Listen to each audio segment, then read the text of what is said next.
Hi. Hey everyone. Good afternoon or good morning.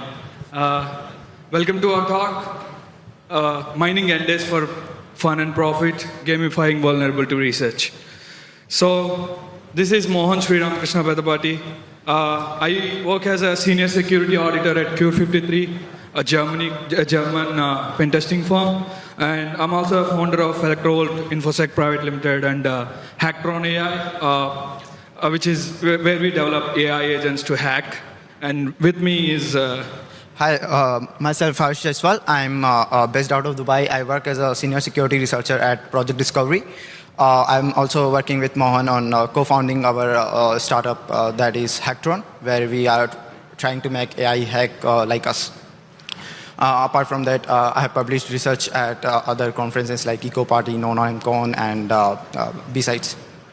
So, about this task, So, in this task, we'll be exploring one of many ways to start vulnerability research, and we would like to make a case that why starting with NDA vulnerability reversing is a great way to start in vulnerability research, and we want to we want to make a case that why NDA vulnerability reversing is a training ground for vulnerability research, and how it can help us build skills, gain momentum, and even find 0 days. So some of which we are showcasing today. So let's get in. So what's vulnerability research? Right. You all know this. You all know what it is, right? But to put it in a plain terms, vulnerability research involves digging through complex code bases, right? And eventually, we want to make that software to break and let us do malicious stuff, right? That essentially is what vulnerability research is. You either do it on Chrome, V8, like web applications. You can do wherever the software is. You can just dig into the source code and find bugs. It's pretty high-paid job. Companies like, you can do independently. Companies like DFSX, Inactive, GDI, and SSD pay like huge amounts of payouts for doing vulnerability research, working on targets like Chrome, V8, browser targets, and all the stuff. But to be honest, vulnerability research is kind of a very hard grind. It is a job with no guarantees, right? It's like a pure Sisyphean persistence. You take a target. Let's say you take a target, Chrome. Okay, you open it on a VS Code. You look into the source code, and hopefully, you hope that you'll find a bug. But the thing about this work is, you might find a bug or might not find a bug. There is no goal. There is no reward. There is no tangible reward you can take and find a bug, right? So you're searching for something that might exist or might not exist. Either way, if you find the bug or you didn't find the bug, once you found the bug, you need to move to a new target, new feature and stuff, right? And then again, you need to start from the bottom of the mountain. Like the rock will roll down and you need to climb again. It's just pure Sisyphean persistence, right? And then, so if you love the process of vulnerability research, it's a cool job to do. But if you are hoping to find bugs, and if you couldn't find bugs, it's going to be a tricky situation. So the mindset we should have for vulnerability research is we need to consider that Sisyphus is happy, right? Whether he finds the bug, or he breaks the software, or the software breaks him. So he just rolls onto the new one and tries to find a new bug. Okay.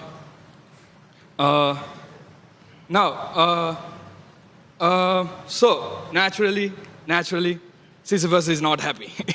That's how the life is. So there's no guarantee there's a bug, no clear reward timeline. What I meant to say is, if you consider CTFs and vulnerability research, you all know CTFs, right? You all know what is CTF, right? Capture the flag competitions. You know there will be a flag. You know there will be a vulnerability. You go onto it, you load up that challenge in the VS Code, and you try to find it. You spend on it for like 2 days on the weekend, and eventually you might find a bug or might not find a bug. But you'll get the closure. The other will release the write-up, right? He'll provide you write-up and how to solve the solution. But vulnerability research is a different kind of beast. There's no clear reward and timeline. You need to be a monk to love the process itself, not the end goal, right? Like a Buddhist monk. So this can be very hard, like for a beginner to get in this industry, right? So this feels daunting and very hard for beginners to get started in vulnerability research. So how can one get started in VR? So as I said, we're going to make a case that Ender reversing will be a training grounds for that for the vulnerability research you are doing. So it's like if you know Ender reversing, right? Whenever someone finds a bug and the vendor releases a patch and they send the patch to the products to implement the patch. The thing about this is there will be many clients who didn't apply the patch. So during this time, you can download the patch, okay? You download the patch and try to figure out the bug, what the bug, like Chrome releases CVE for every week, in the end of the week. So you go on to Chrome V8/V8/V8, and then you look for the patch, you download it, you open it in the source code, and you for sure know there is a bug. It comes down to your ability to reverse the patch. So psychologically, neurologically, there is a reward. Like your serotonin or dopamine will release, and you can keep it up until you reverse it, right? So you know there's a bug, just like a CTF. There's a clear target, clear goal, real systems. And this has like, it's not like CTFs. Sometimes CTFs has unrealistic CTF challenges and stuff, right? So there are chances the bugs are very not realistic challenges. But unlike CTFs, Ender reversing has many incentives. One, you can use this reversed Ender to write the blog, which will help you to grow the resume and then apply to these top companies. One. Next, you can apply this Ender reverse challenge and spray on bug bounty targets. Some bug bounty targets will pay you. Even like if you reverse Ender of Chrome and submit to some guys, they'll pay you very high amounts. Okay. I know many of my friends who used to reverse Enders for V8 and become cool security researchers at DFSec and all these top VR companies, right? So you get the bounties, you get the recognition via blogs, and sometimes when you're looking at a target, okay, there's a very good possibility that there might be variants of the same bug in a different target. Maybe it can be on Firefox, maybe it can be on Chrome, maybe it can be on Safari, right? So there's a high chance of finding a 0-day, right? So again, there is one more good advantage of reversing Enders is there's no paralysis of selecting a target. Usually what happens is we don't know what kind of stuff to hack. But with Ender reversing, you know the bug, you know the target, you want to find the bug. So that's how it works. Now, this is all like a general meta talk on why Ender reversing is good, right? Now, we'll show you the case studies, how we used reversing Ender's knowledge and converted into tangible results on real-world applications. And also while doing that, how we are able to find bugs on real stuff. Now, Harsh will start with his case studies. Thank you, Mohan, for explaining how vulnerability research work and how grinding pays off sometimes. So we will start by our case study on Versa Concerto authentication bypass. It's an authentication bypass on a very huge SD-WAN software that is used by a lot of telecom providers across the world. So these vulnerabilities research, the case studies I present will be a part of my vulnerability research at Project Discovery with my colleagues Rahul and Parth. Unfortunately, they couldn't travel here, but yeah, I will be taking on from here. Okay, so why Versa Concerto? We were reversing these CVs on their products, And we come across that their code base is kind of huge and have a lot of potential to find pre-authentication vulnerabilities. Their authentication was relying on multiple ways of authentication. For example, using cookie-based authentication, looking for a specific header for authentication, and using specific paths to restrict certain paths, stuff like that. And that is generally sign of a bad practice, and you might end up finding something there. And like I said, it's used by a lot of telecom providers, so it provides a tangible reward for us to look into this. Okay, so what were the vulnerabilities we found at the end of this research was authentication bypass through URL decoding inconsistencies, pre-auth file write vulnerability that was very limited. It was only writing for maybe split of a second, maybe 100 milliseconds or something like that. We used a REST condition to exploit that and get a remote code execution. Then we bypass their ACL for Spring Boot Actuator endpoints. So the Versa Concerto is a Spring-based application, and in Spring there is a thing called Actuator endpoints, and these are like used for development process, and they should not be exposed on the production server. So to restrict them, Versa Concerto used some ACL, and we were able to bypass that as well. Apart from that, on the system level, we were able to bypass their Docker containers. So if you get the shell, you will end up in a Docker container. However, you can escape those Docker containers because of misconfigured volume writings, and you can just overwrite system binaries of the host. Okay, so this is how the Actuator ACL code block looks like. So it takes a header x-real IP, and it looks if it is set or not.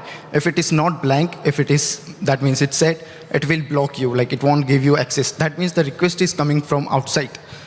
It's not initiated within the internal box.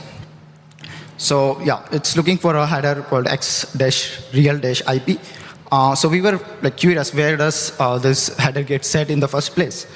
So the Versa Concerto application is deployed over Tomcat, and then on the top of it there is a reverse proxy called Traffic. And the Traffic reverse proxy is what we as a user communicate with. So there are two ways, it might be setting it at the code level or maybe at the server level. So we were looking into the configuration of Traffic reverse proxy, and we realized that it by default set this x-real IP. So it's a feature of Traffic itself. So that means we have two paths to bypass this. We either find a pre-auth SSRF and directly make request to the Tomcat, or we find a way to drop the header before the request get proxied to the backend, Tomcat backend. So this is the bypass. We came across hop-by-hop header technique. If you are not sure about hop-by-hop header, it's a specification which basically allows you, to remove a header by specifying it in the connection header. So what we will use is basically we will add the x-real-IP in the connection header, and it will get dropped in the next request. So I will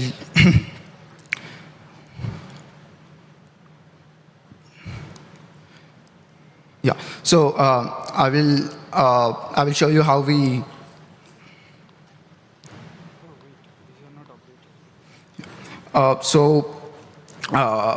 After getting access to the Actuator endpoints, it's literally the end game in Java applications, Spring-based applications, because you can get access to the heap dump, which contains the memory in plain text. Right?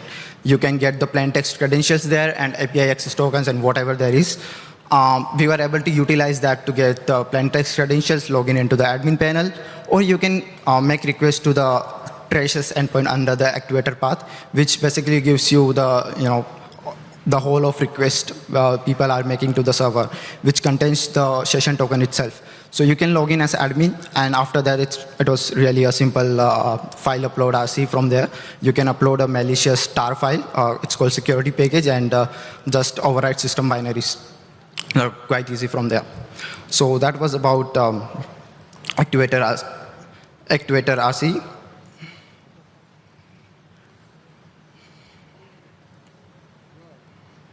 Yeah. So for other Versa related vulnerabilities, I won't be able to disclose them right now because they are quite complex and would take a lot of time. So for that, you can go on our blog, which we released literally 2 days ago, and read them over there. And just so you know, these are all 0 days. They are not actually fixed right now in the latest version. We disclosed them to them, but it took them more than 90 days to fix it, which is industry standard. If a vendor fails to fix within 90 days, we go ahead and disclose the findings at Project Discovery. Okay, moving on to the second case study, that is Discourse Backup Disclosure, where we exploit a Ruby on Rails framework feature to download their backups, which are otherwise restricted to admin only. So why Discourse? We were looking into in PHP web frameworks and found a feature where we could set this header called XXL redirect. It's a special header for Nginx servers. However, this feature was not explicitly turned on this PHP web framework. It is in the PHP Symfony web framework. However, it was not turned on by default, and we were curious maybe some other frameworks could implement the same feature, and we ended up on finding the exact same feature on Ruby on Rails send file method. The only thing different there was that this was the default behavior. You don't have to go and make any changes. And yeah, so let's talk about what is XXL redirect after all. Okay, so in Nginx we have rewriting of the request. So there are 2 types of rewrites. One is that happens on a generic level, but the another one is that is done at the internal level. Now this one is like you can hit internal paths where there are location blocks that are marked with internal, and you can hit these blocks. You can't open this path from outside. You will get a 403. So what happens is that you backend sends a response header XXL redirect /file/ example.jpg. Nginx working as a reverse proxy would intercept this request headers and make a rewrite to this specified path. So now the path will be changed to /file/ example.png, and this location block will open now instead of the one you opened. So now let's now that we have discussed about Nginx XXL redirect, let's talk about the Ruby on Rails send file method implementation. So this is the source code of send file method. So what it does is basically if you notice, it takes a value of X send file type header, and it checks if the value is set to XXL redirect. If it is set to that, it calls another function map XL path. And yeah. So if you look at the implementation of map XL path, what it does is it takes another header called XXL mapping. It splits it by equal to sign and saves it in 2 variables, internal and external. And what it does afterwards is it takes the path the argument you pass to the send file method, that is the path, and it runs a string replace operation on it. On the left side, on both of the arguments, it is our control. However, on the left side, our input is going in the regex pattern. So you control the regex pattern itself. So what does this mean? We would be able to do something like this. Can you? Yeah. So you would be able to send a header X send file type :XXL redirect, and another header XXL mapping :.star is equal to /protected. What this allows you to control the XXL redirect header itself of Nginx. This way you can hit any of the other internal blocks configured in the Nginx configuration. So now we will see Discourse Nginx configuration.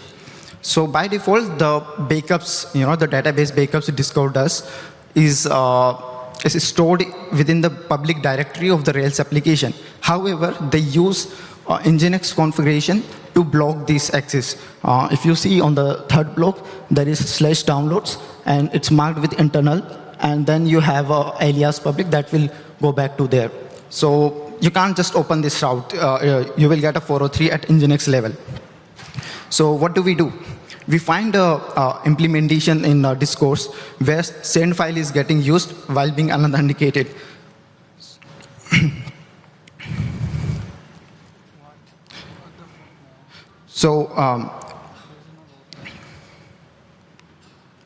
So there is a style sheet controller that is used to serve CSS files in Discourse. It calls send file method, and this is exactly what we needed. We don't need any control on this. We just need an endpoint where send file is getting called while being unauthenticated, and we will overwrite its path to the backup location. So this is how the POC would look like.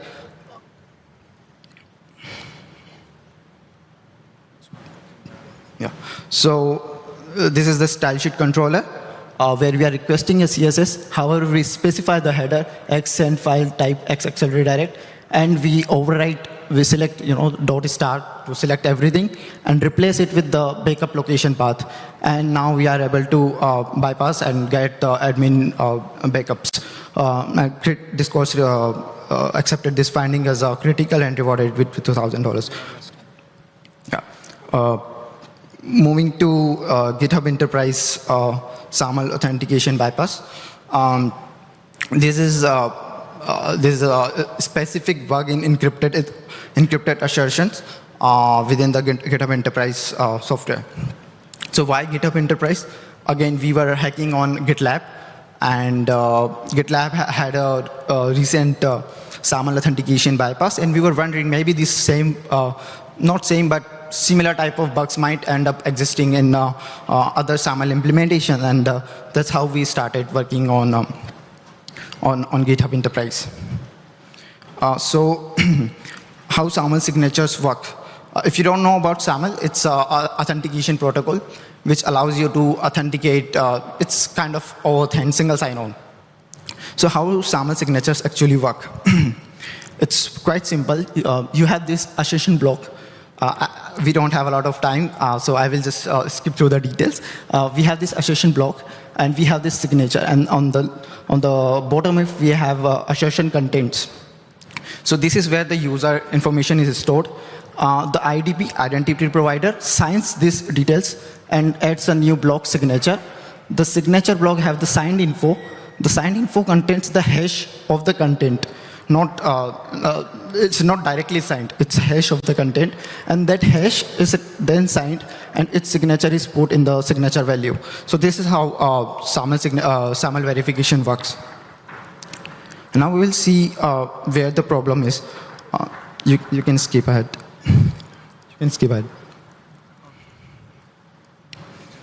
Yeah. Okay. So how SAML signatures are actually generated? So first what we do is calculate the hash of the content, like I told in the previous slide. The hash is stored in the digest value, and then we take the signed info block, and we sign it using the private key and store its value in the signature value, right? And yeah.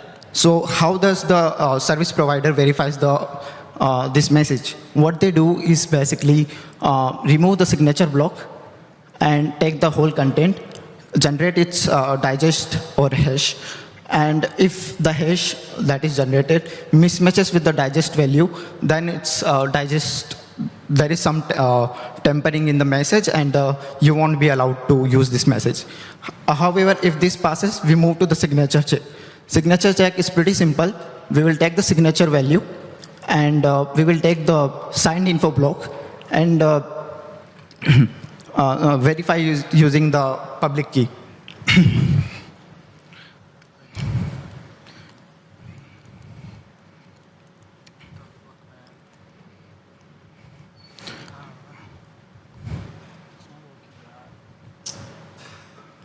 So Now let's have a look at GitHub SAML implementation.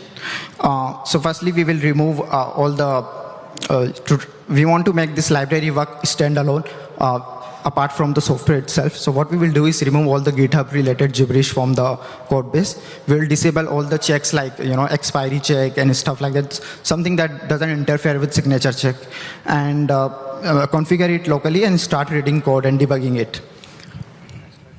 Okay, so the first call within the library is the build method.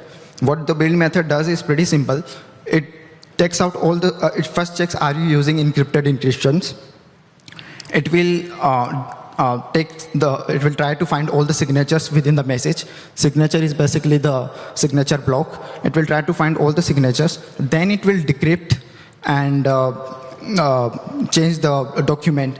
Basically, it will create a new duplicate document, replace the encrypted encrypted assertions with the decrypted assertions, and now we'll again recalculate the number of signatures. However, it makes an issue here that it only does it if the signature is empty. If you only found a signature in the first place, it won't do this thing, and this will become problematic.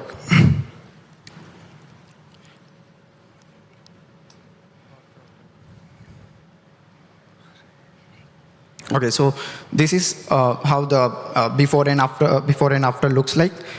We have the initial SAML payload, and then SAML message, and then we have after decrypting the SAML encrypted assertion. So this is where we will work.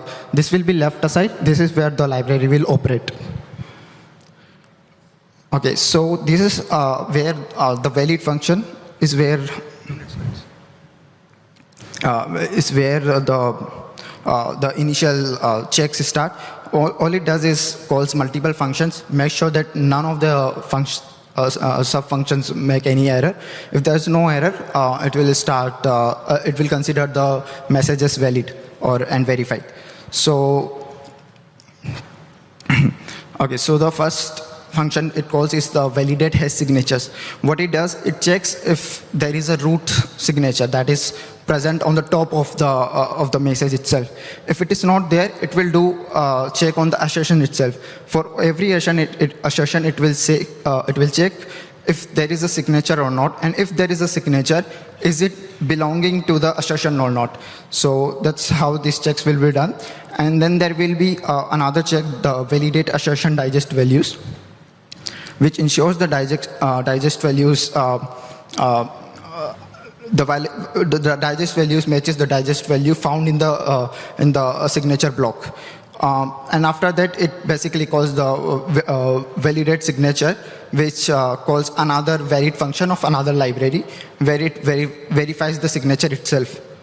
So the issue arises when GitHub SAML is configured in encrypted assertion mode, and if a signature is found before decrypting the encrypted assertions, it would cause a logic error that there will be only one signature that is accounted for, that will be verified. The second signature will never be verified because of the condition we checked in the build method. So only problem for us is to bypass these two relevant functions, validate hash signature and validate assertion digest values. So this is how the bypass looks like. You take the SAML response, the one you receive from IDP. You add another DS object element within the signature block. You copy whole of the SAML message and put it inside the DS object, and modify some IDs, and create another assertion block, and just encrypt it with the public key, and just send it to the GitHub, and it will accept. So this is how it will look. This is how it will look like. We have the encrypted assertions here. We will forge it. We will modify these details and encrypt it again. Then we have the whole DS object within the signature, and this is the message that it will check signature on. So this is already valid. It will check this. It will mark it as valid. However, it will pick up this assertion where we are using victim's email and all. So at the end, this is how it will look like. We passed a victim's email, and signature was verified. We reported this to GitHub. However, we got duped by 1 day only. And yeah, but they ended up giving us a bonus for extra information in the report. So yeah, that's pretty much it from my side. I will let Mohan continue on his case studies. Now, this, we have less time. I'll make it very quick. So this is a bug we found on AI editor, right? These Windsurf, Cursor, like recent AI stuff happening, right? These pair programming editors. So we found an RC on one of the biggest editor called Windsurf, which is recently bought by OpenAI for $3 billion. So we found this bug on their Windsurf editor. Before we go into the talk, I want to give a short explanation of how these AI agent editors work, so that we'll know the context and how the bug arises. So basically, the way Windsurf, Cursor, GitHub Copilot works is usually you have VS Code here. VS Code, they use VS Code mostly, and they create the extension. Okay. When a user submits a message, like I want to develop this feature, can you help me? And then you send that message. What the editor does is, so it creates the user message and updates the context, which means it retrieves the files that are needed for this modification in the code, okay, developer code. So it takes that context, put it in the prompt, AI prompt, and then it also to edit files and stuff, we need tools, right? So it also attaches those tools, okay?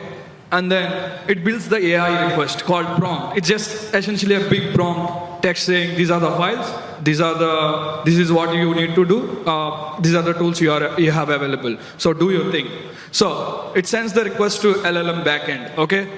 So usually what happens is this extension will send this AI request to a different server, which is also in the user's computer. It's running, Windsurf is running with Golang's Golang server, and it runs on a random port with a public 0.001, which means we can access this server from the browser as an attacker in the user's computer, right?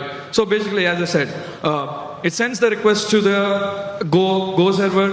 Okay, it starts streaming to the OpenAI, Google Gemini, or whatever model providers exist. Okay, this gets sent to the model providers, and it sends the response back.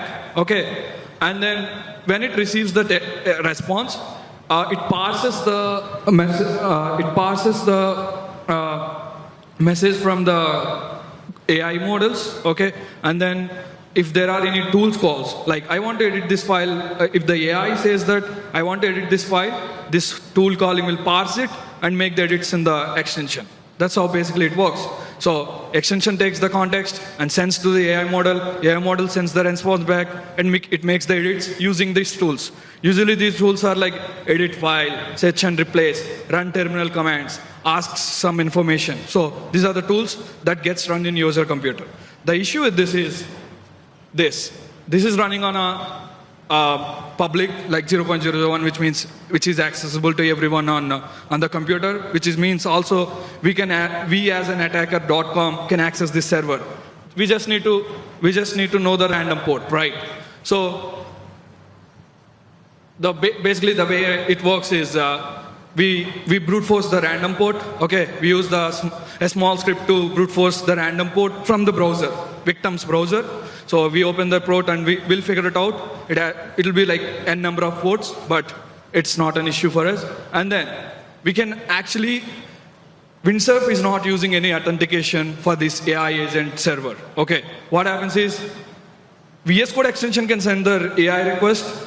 We as attacker can also send the request from the browser.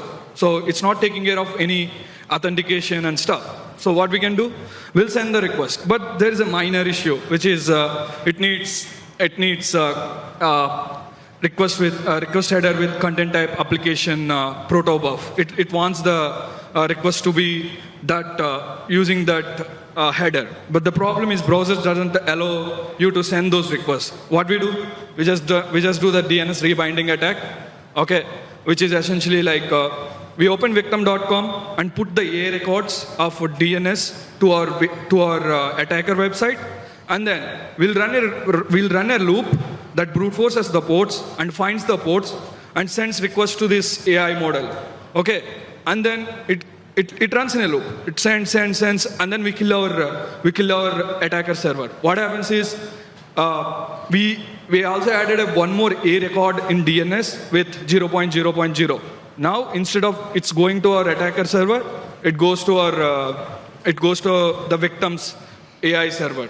Now I'll ask in that message what I say is just run this. Run on terminal, open calculator app. It just runs it.